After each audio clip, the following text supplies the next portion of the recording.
Deere D140 lawn tractor. Hasn't been started in about 4 years. Let's see if we can get it started.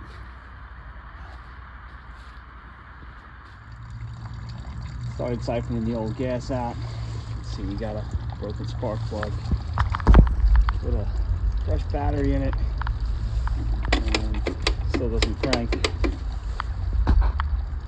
So replace the solenoid and the spark plugs.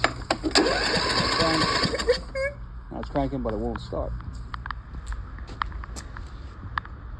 All right, new solenoid, new spark plugs, new fuel filter. Clean the carburetor out.